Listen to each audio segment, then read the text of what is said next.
वाद अब आ रहा सुबह से पढ़ेगा। संघवाद के बारे में अब पढ़ाऊँगा।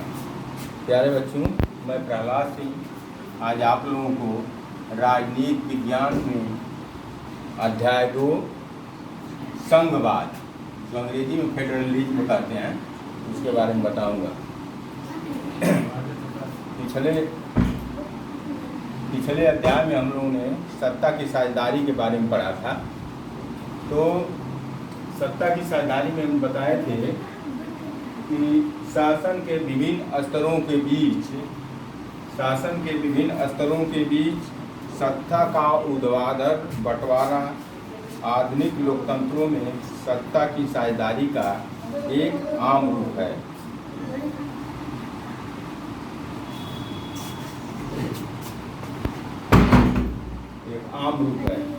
इसे आमतौर पर संघवाद कहा जाता है। इससे संघवाद मतलब ये होता है कि सत्ता का ऊपर से नीचे तक ऊर्ध्वाधर बंटवारा कर दिया जाए, यानी सत्ता की साझेदारी कर दिया जाए, उसे ही संघवाद कहा जाएगा। संघवाद क्या है? आमतौर पर संघवाद में 2 स्तर की सरकारें होती हैं, एक केंद्र सरकार और दूसरी राज्य सरकार। केंद्र सरकार के अंदर राष्ट्रीय महत्व के विषय आते हैं। राष्ट्रीय महत्व के विषय जैसे सुरक्षा,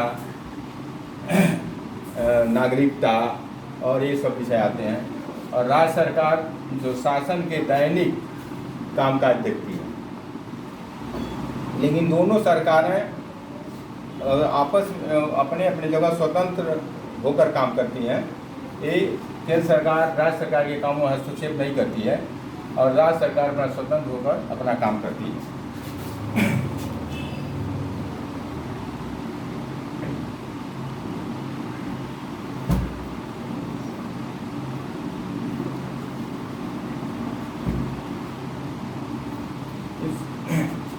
इसमें अब संघीय सरकार में जो शासन व्यवस्था होती है वो 2 तरह से काम करती है।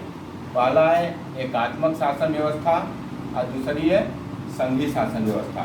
एकात्मक शासन व्यवस्था में शासन का स्तर एक होता है, एक ही स्तर होता है और बाकी इकाइयाँ उसके अधीन होकर काम करती हैं। यानी एकात्मक शासन व्यवस्था में शासन का स्तर एक ही होगा, मतलब एक ही सरकार होगी और उसके अंदर जो भी सरकार होगी उसके अधीनस्थ होकर काम करेगी। जबकि संघीय शासन व्यवस्था में एकात्मक शासन व्यवस्था के उल्टा है। इसमें केंद्रीय सरकार प्रांतीय सरकारों को आदेश नहीं दे सकती है। लेकिन एकात्मक शासन व्यवस्था में जो केंद्रीय सरकार होती है वो अपने अधीनस्थ सरकारों को आदेश दे सकती है। पर संघीय व्यवस्था में केंद्रीय सरकार राज्य सरकार को कुछ खास करने का आदेश नहीं सकती। राज्य सरकारों के पास अपनी शक्तियां होती हैं। इसमें राज्य सरकारों के पास संघीय शासन व्यवस्था में राज्य सरकारों के पास अपनी शक्तियां होती हैं और इसके लिए वह केंद्र सरकार को जवाबदेह नहीं होती है। ये दोनों ही सरकारें अपने अपने स्तर पर लोगों को जवाबदेह होती हैं। जो राज्य सरकार होती है वो केंद्र सरकार के प्रति जवाबदेह नहीं होगी और दोनों सरकारें अपने अपने स्तर से जवाबदेह होती हैं। अगला है संघीय व्यवस्था की महत्वपूर्ण विशेषताएं। मतलब जो संघीय शासन व्यवस्था है उसकी महत्वपूर्ण विशेषताएं क्या क्या हैं? पहला, यहाँ सरकार 2 से अधिक स्तरों वाली होती है। पहली इसकी विशेषता है कि इसमें सरकार जो 2 से अधिक स्तरों वाली होती है। जैसे भारत में केंद्र सरकार होती है, फिर राज्य सरकार होती है, उसके नीचे ग्राम पंचायतें होती हैं, पंचायती राज व्यवस्था होती है। दूसरा है अलग अलग स्तर की सरकारें एक ही नागरिक समूह पर काम करती हैं। यानी जो केंद्र सरकार होगी और राज्य सरकार होगी और दोनों जो जनता होगी एक ही नागरिक समूह पर शासन करेगी। तीसरा है विभिन्न स्तरों की सरकारों का अधिकार क्षेत्र संविधान में स्पष्ट रूप से वर्णित है। यानी इसमें जो भी 3 सरकारें हैं उन सबका अधिकार क्षेत्र संविधान में वर्णित है। इसलिए संविधान सरकार के हर स्तर के अस्तित्व और अधिकार की गारंटी और सुरक्षा देता है। चौथा, संविधान के मौलिक प्रावधानों को किसी एक स्तर की सरकार अकेले नहीं बदल सकती।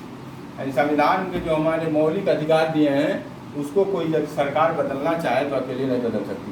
उसके लिए राज्य सरकारों की सहमत लेनी होती है और फिर संसद में उसको 2/3 बहुमत से पास कराकर तभी उसमें बदलाव किया जा सकता है। अदालतों को संविधान और विभिन्न सरकारों के अधिकारों की व्याख्या करने का अधिकार है। जो अदालतें हैं ये दोनों सरकार के अधिकारों की व्याख्या करने का अधिकार है। छठा है, वित्तीय स्वास्थ्य निश्चित करने के लिए विभिन्न स्तर की सरकारों के लिए राजस्व के अलग अलग स्रोत उपलब्ध हैं। यानी वित्तीय माने पैसा इकट्ठा करने के लिए, बजट इकट्ठा करने के लिए दोनों सरकार जो हैं, जो केंद्र सरकार है और राज्य सरकार है, उनके अपने अपने वित्तीय स्रोत हैं। जैसे केंद्र सरकार के अंदर आ जाता है इनकम टैक्स, इसी बार राज्य सरकार के अंदर आ जाता है बिक्री कर, और इसके द्वारा ये लोग अपना अपना बजट बना सकते हैं।